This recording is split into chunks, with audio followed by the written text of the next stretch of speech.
Let me ask an overall question first, which is, how do you think the financial community is doing now in terms of responding to the needs of the very poor and No, when you think about the banking community, right?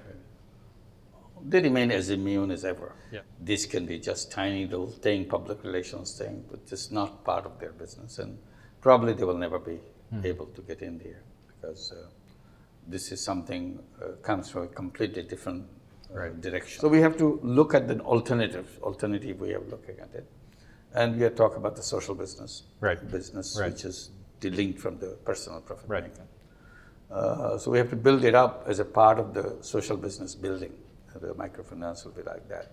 The other thing is take the initiative away from the banking system completely, create a different banking system with the proper license, proper legal authority, and so on and so forth, which is not happening because the law doesn't allow the creation of microfinance bank out of the microfinance institutions. So that's one area that we should encourage the governments to create a separate legislation to create the bank for the poor. Do you have ideas of issues that are coming up in the next 2 to 5 years that we should be talking about? That we are handling, one issue that we are discussing, one of the workshop, turning unemployment into entrepreneurship. So this is, again, which we did with microcredit, with the first generation, self-employment, entrepreneurship as well. So now we are redesigning it for the second generation because they are much capable, they are educated. Whatever other things include. And one that we are doing in Bangladesh, turning this into a social business area and moving from microcredit is important, but to equity participation. So microcredit can turn into microequity. Equity for the same institution can come up with the equity participation.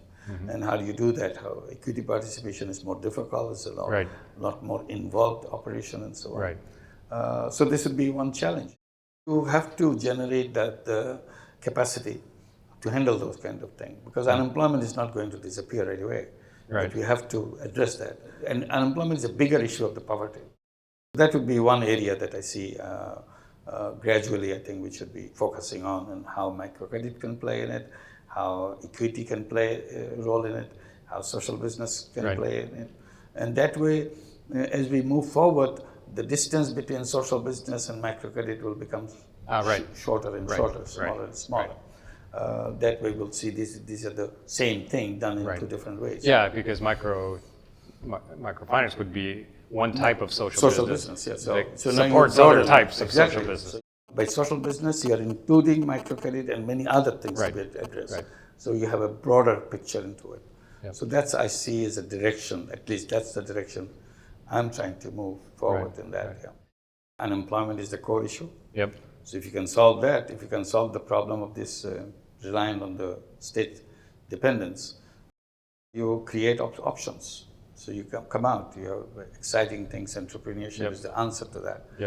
So how do you do that?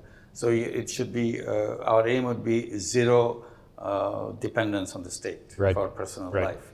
So how do you enlarge that picture? You start with 1 or 2 and 3 and 4, but gradually open the door.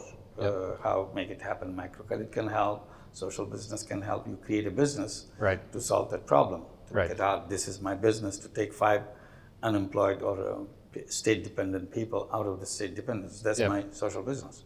So I do that. And in the process, I define a methodology which can be used for next 5 and next 500 and next 5 million.